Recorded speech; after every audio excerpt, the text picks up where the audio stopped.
बाप, बेटे और रूह कुदुस के नाम से आमीन। प्यारे भाइयों और बहनों, आज सोमवार अगस्त की 16 तारीख है। आइए आज के दिन को खुदा के नाम में शुरू करें और हमारी आज की सारी योजनाओं को प्रभु यीशु के पाक हाथों में सौंप दें और आज हमारे सारे इरादों और मन्नतों को प्रभु यीशु के हवाले करते इस दिन की शुरुआत करें। आइए सब मिलकर सुबह की दुआ करें। ए खुदावंद खुदा, हम तुझे सारे दिल से शुक्र अदा करते हैं कि तूने हमें इस नए दिन को देखने की बरकत दी है। हम आज के हमारे सारे ख्यालों, बातों और कामों को तेरे हवाले करते हैं। तेरा फजल हमें बना रहे और हमें हर बुराई और खतरे से बचाए।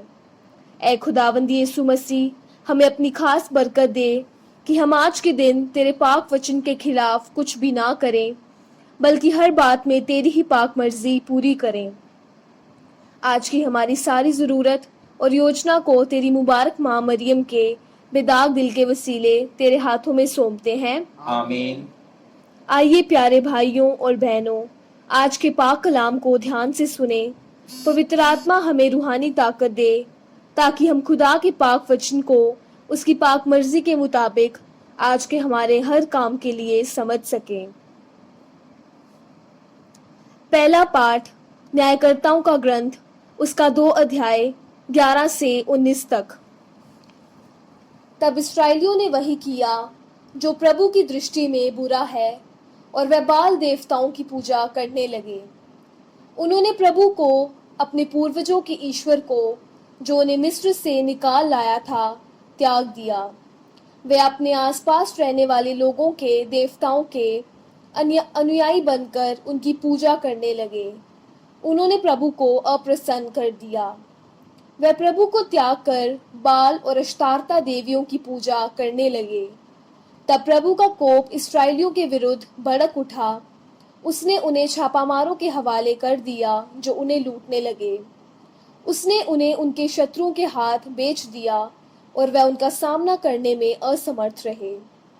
जब वह युद्ध करने निकलते तो पराजित हो जाते थे, क्योंकि प्रभु उनके विरुद्ध था, जैसे कि उसने शपथ खाकर उन्हें चेतावनी दी थी। जब इस्राएलियों की दुर्गति बहुत अधिक बढ़ जाती थी तो प्रभु न्यायकर्ताओं को नियुक्त किया करता था जो उन्हें लूटने वालों के हाथ से बचाया करते थे। किंतु वे न्यायकर्ताओं की बात नहीं मानते और पथभ्रष्ट होकर पराये देवताओं की पूजा और उपासना करते थे। वे प्रभु की आज्ञा पर चलने वाले अपने पूर्वजों का मार्ग शीघ्र ही छोड़ देते थे। वे अपने पूर्वजों का अनुकरण नहीं करते थे। जब प्रभु उनके लिए कोई न्यायकर्ता नियुक्त करता था तो प्रभु उसका साथ देता, और जब तक न्यायकर्ता जीता रहता था तब तक प्रभु इस्राएलियों को उनके शत्रुओं के हाथ से बचाया करता था।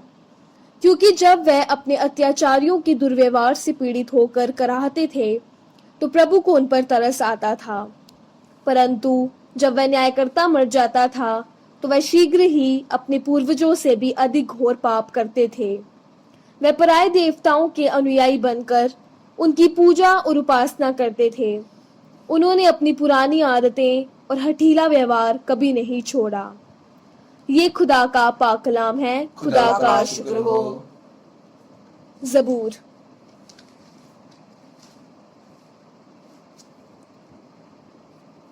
हालेलुया। प्रभु की स्तुति करो, क्योंकि वह भला है, उसका प्रेम अनंत काल तक बना रहता है। प्रभु के महान कार्यों का वर्णन कौन कर सकता है? उसकी यथा योग्य स्तुति कौन कर सकता है? धन्य है वह जो न्याय का पालन करते और हर समय सदाचरण करते हैं। इस्राएलियों ने मरीबा के जलाशय के पास ईश्वर को चिढ़ाया और मूसा का अनिष्ट किया, क्योंकि उन्होंने मूसा में मन में कटुता उत्पन्न की और उनके मुंह से अविवेकपूर्ण शब्द निकले। उन्होंने उन राष्ट्रों का विनाश नहीं किया जैसा कि प्रभु ने उन्हें आदेश दिया था। वह उनसे मेलजोल रखने और उनकी धर्म रीतियां अपनाने लगे। उन्होंने उनकी देव मूर्तियों की पूजा की, वही उनके लिए फंदा बन गया। उन्होंने अब देवताओं के आदर में अपने पुत्र पुत्रियों को बलि चढ़ाया। उन्होंने निर्दोष रक्त बहाया, अपने पुत्र पुत्रियों का रक्त जिसे उन्होंने कनान की देव मूर्तियों को चढ़ाया। देश रक्त की धाराओं से अपवित्र हो गया, वह अपना आचरण से दूषित हो गए। उन्होंने प्रभु के साथ विश्वासघात किया। प्रभु का कोप अपनी प्रजा पर भड़क उठा। वह अपनी विरासत से घृणा करने लगा। उसने उन्हें राष्ट्रों के हाथ छोड़ दिया और उनके बैरियों ने उन पर शासन किया। शत्रु ने उन पर अत्याचार किया। उसके हाथ ने उन्हें नीचा दिखाया।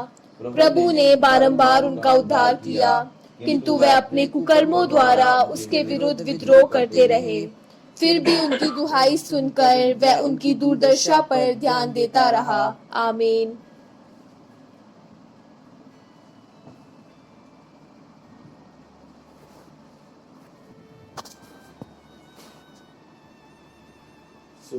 सुसमाचार मत्ती की अंजील 19 अध्याय 16 से 22 तक।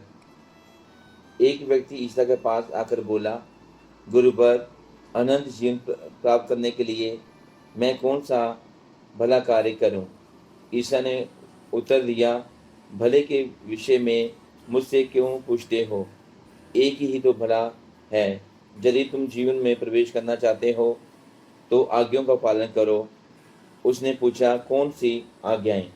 ईसा ने कहा, हत्या मत करो, व्यभिचार मत करो, चोरी मत करो, झूठी गवाही मत दो, अपने माता पिता का आदर करो और अपने पड़ोसी को अपने समान प्यार करो। नवयुवक ने उनसे कहा, मैंने इन सब का पालन किया है, मुझ में किस बात की कमी है? ईसा ने उसे उत्तर दिया, यदि तुम पूर्ण होना चाहते हो तो जाओ, अपनी सारी संपत्ति बेचकर गरीबों को दे दो और स्वर्ग में तुम्हारे लिए पूंजी रखी जाएगी। तब आकर मेरा अनुसरण करो। ये सुनकर वह नवयुवक बहुत उदास होकर चला गया, क्योंकि वह बहुत धनी था। ये खुदा का पाक कलाम है। ऐ मसीह तेरी सिताइश हो। हम दुआ करें।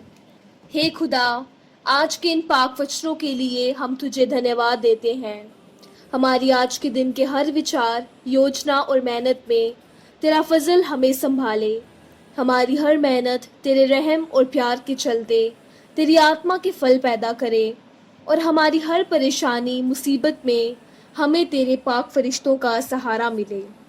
ऐ पवित्र आत्मा, हमारे दिल दिमाग में उतर आओ और हमें अपने वरदानों से भर दे।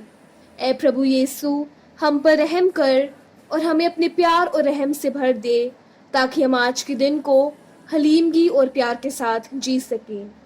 ये दुआ हम करते हैं अपने प्रभु यीशु के नाम से। आमीन। ए हमारे बाप, तू जो आसमान पर है, तेरा नाम पाक माना जाए, तेरी बादशाही आए, तेरी मर्जी जैसे आसमान पर पूरी होती है, जमीन पर भी हो। हमारी रोजाना की रोटी आज हमें दे, और जिस समय कर्ज को बख्शते हैं, तू हमारे कर्ज में बख्श, हमें आजमाइश में न पड़ने दे, बल्कि बुराई से बचा। आमीन। सलामे मरियम, पुरफज़ल, खुदा तेरे साथ है, तू औरतों में मुबारक है, मुबारक तेरे पेट का फल यीशु। ऐ मुकद्दसा मरियम, खुदा की माँ, हम गुनहगारों के वास्ते दुआ कर, अब और हमारी मौत के वक्त। आमीन। जलाल बाप, बेटे और रूह कुदस का हो, जैसे कि इब्तिदा में था, अब हमेशा होगा। आमीन। बाप, बेटे, रूह कुदस के नाम से। आमीन।